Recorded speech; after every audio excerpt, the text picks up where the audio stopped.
ሲናገረው የእግዚአብሔርን ቃል ማንበብ ውርደት አይደለም ክብር ነው።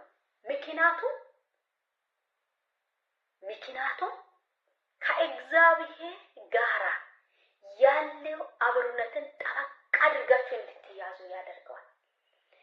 ሐሳባችሁን፣ አይምሮአችሁን፣ ልባችሁን በተለየ መንገድ ላይ አታባክኑ።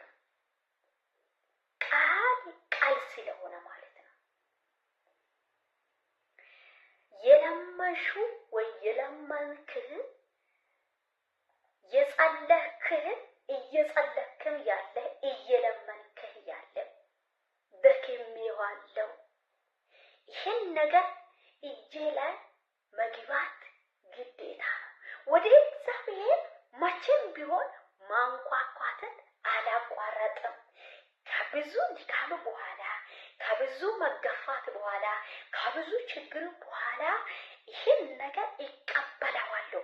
በድካም ውስጥ በየትኛው ውጣ ውረድ ውስጥ በየትኛው ወጀብ ውስጥ ሆኜ አንኳኳለሁ፣ ይከፈታል፣ ይቀበለዋለሁ። ሃሌሉያ። እንደምትቀበል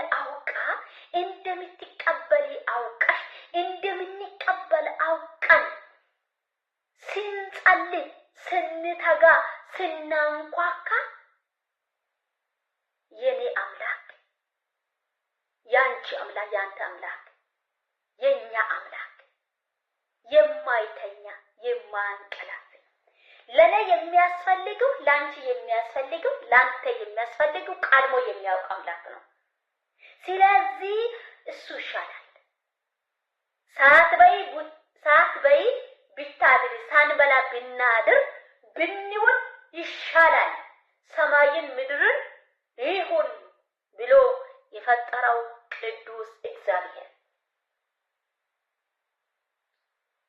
ጨለማ ድቅድቁ ጨለማ ጥልቅ የነበረው ጨለማ ወደ ብርሃን የለወጠ እግዚአብሔር ይሻላል። ኢየሱስ ጌታ ነው። የእውነት ይሻላል። እሱ ይሻላል።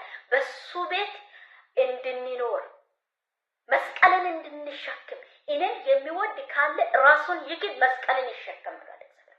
መስቀልን ተሸክመን የሱን ሐሳብ አገልግለን በፍቃዱ ተመላልሰን እንድንኖር እግዚአብሔር በሰጠ ዕድሜ እግዚአብሔር አምላክ ይርዳን።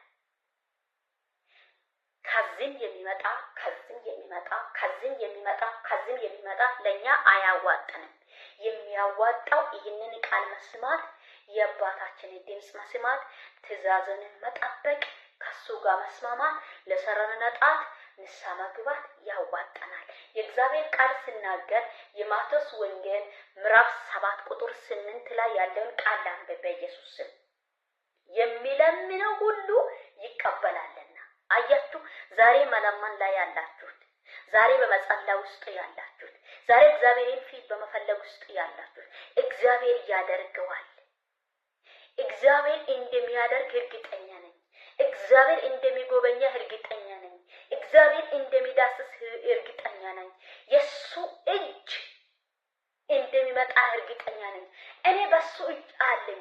በየትኛውም ነገር ላይ አልናወጥም። የፈለኩት ነገር እኔ ሊፈልግ አልሄድም። ፈልጎ ይመጣል። ፈልጎ እስከ ሲመጣ እጠብቀዋለሁ። ሃሌሉያ። ግን መጠበቅ ያለብን ዳዊት እንዳለ ቆይቼ የእግዚአብሔር ደጅ ጠናው እርሱን ዘንበል አለው። ኢየሱስ ጌታ ነው። እግዚአብሔር ዘንበል እንድል እግዚአብሔር እንዲመጣ የጸሎትህ ፍሬ የልመና ፍሬ ለመቀበል በመጀመሪያ መትጋት ያለብን በየትኛው ወጀብ በዚህ የሚመጣው ከኋላ የሚመጣ ከፊት የሚመጣ ወጀቡን ማየት ሳይሆን የሰው ወሬ ሳይሆን የሰው ነገሩ ሳይሆን ሁኔታ ሳይሆን ያመንኩት አምላክ ሃሌሉያ በድንገት ይመጣል። የተዘጋው ነገር ላይ የቆየ ነገር ላይ ጊዜውን የፈጀ ነገር ላይ እግዚአብሔር አምላክ በሩን ከፍቶ ይሰጣል። የዛን ጊዜ በደስታ እኖራለሁ። የዛን ጊዜ እግዚአብሔር ከፍቶ የሰጠው በር ዓለም ሊዘጋ አይችልም። ሁኔታ ሊዘጋ አይችልም። ችግር ሊዘጋ አይችልም። መከራ ሊዘጋ አይችልም። ማጣት ሊዘጋ አይችልም። የዛን ጊዜ ኢየሱስ ጌታ ነው። ያ የተከፈተው በር ኦሮቦታ፣ ያ የተከፈተው በር ለአንቺ ነው። ያ የተከፈተው በር ለአንተ ነው። ስለዚህ የሚለምኑ ሁሉ ምን ይሆናል? ይቀበላል። ልትቀበል የምትለምነው ሊመና በእግዚአብሔር ፊት እያለሽ እግዚአብሔር ፊት በትዳር በኩል የትዳርን ጉዳይ ይሁን የሥራ ጉዳይ ይሁን ከሀገር ወደ አገር ማየት ወይ ቢዝነስ ጉዳይ ይሁን እየጸለሽ ጠብቅ፣ እየለመንክ ጠብቅ። ኢየሱስ ጌታ ነው። ትቀበላለህ። እኔ አይደለም የሚለው ቃል ነው ማለት ነው። ከዚህ ኢየሱስ ለዘላለም የሚበልጥ ምን አለ? የሚፈልገው ያገኛል። መዝገንን ለሚያንኳኳ ይከፈትለታል። ኢየሱስ ለዘላለም ጌታ ነው። አያችሁ፣ እንዲከፈት የተዘጋ በር እንዲከፈት፣ የተዘጋ ምዕራፍ እንዲከፈት፣ የሚያስፈልገው ነገር ወደ ቤትሽ እንዲገባ፣ የሚያስፈልገው ነገር ወደ ቤት እንዲገባ በእግዚአብሔር ፊት መሆን አለብን። ማንኳኳት አለብን። ሳታቋረጥ ማንኳኳት፣ ሳናቋረጥ ማንኳኳት፣ ሳንሰለች መጸለይ አለብን። ሳንሰለች እግዚአብሔርን ፊት መፈለግ አለብን። ሳንሰለች አባቴ ወዴት ነው ማለት አለብን። እግዚአብሔር ዝም ሲል ለምን ዝም አለ ብለን መፍራት አለብን። ሳንጸልይ በየጊዜ ሳንጸልይ በየደቂቃ ማለት ሳንጸልይ የምንውልና የምናድር ከሆነ መፍራት መንቀጥቀጥ አለብን። መፍራት ብቻ አይደለም እንዴ! እኔ ራሳችሁ መጠየቅ አለባችሁ። እኔ ከማን ጋር ነው ያለው? ማንን አምኜ ነው ሳልጸልይ የዋልኩት? ማንን አምኜ ነው ሳልጸልይ የሚበላ? ማንን አምኜ ነው ሳልጸልይ የእግዚአብሔርን ፍቃድን ሳልጠይቅ ይህንን ያህል ርዕሱን ይህንን ያህል እቅዱን እየደረደርኩ ያለው ብለሽ ራስሽን ቆም ብለሽ ማሰብ፣ ራስሽን ጠርጥሪ። የእውነት ጊዜው ምን አይነት እንደሆነ ማወቅ አለብን። ዘመኑ ምን አይነት እንደሆነ ማወቅ አለብን። የእግዚአብሔር ቃልን ስናገር ኢየሱስ ለዘላለም ጌታ ነው። በስሜ የተጠሩት ሕዝብ ሰውነታቸውን አዋርደው ቢጸልዩ አለ። አይ ኢየሱስ ጌታ ሰውነትሽ አዋርደ ራስሽን ዝቅ አድርገሽ መጸለቁ ክብር ነው ያለው። ምሕረት አለ። ከእግዚአብሔር ምሕረት ትቀበላለሽ።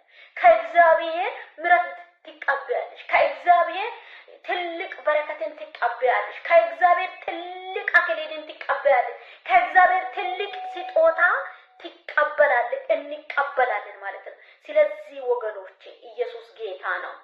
ሰውነትን አዋርደን ዝቅ ብለን ክብርን ለመቀበል፣ ደስታን ለመቀበል፣ ሰላምን ለመቀበል፣ እድሜን ለመቀበል፣ ረጅም እድሜ ለመኖር ሰውነትን ዝቅ አድርገን አዋርደን በእግዚአብሔር ስም የተጠራችሁ ስሙን የምታከብሩ ታላቅነቱን የምታውቁ ፈዋሽ እንደሆነ የምታውቁ አዳኝ እንደሆነ የምታውቁ ሐሳቡን በሌላ መንገድ አታባክኑ። መጸለዩን አታቋረጡ። መንኳኮን አታቋረጡ። ያስደከመ ነገር ላይ፣ ያስለቀሰ ነገር ላይ፣ ያስጨነቀ ነገር ላይ አንድ ቀን በድንገት የእግዚአብሔር እጅ ከተፍ ይላል። በአንቺ ቤት የእግዚአብሔር እጅ የእግዚአብሔር ሐሳብ ከተፍ ይላል። እግዚአብሔር መላእክቶችን ይልካል። ኤልያስ ከኤልዛቤል ዛቻ ከኤልዛቤል ነገር ፈርቶ አንድ ቀን መንገድ ከሄደ በኋላ እንደደከመው የእግዚአብሔር ቃል ይናገራል። ነገር ግን በደከማው ቦታ ላይ ክትክታ ዛፍ በታች ይለዋል። የሆነ ዛፍ አገኘው፣ ተኛው።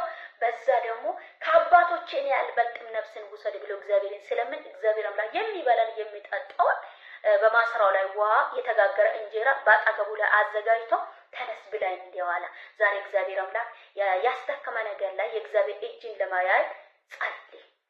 በሌላ ቪዲዮ እስከ ስንገናኝ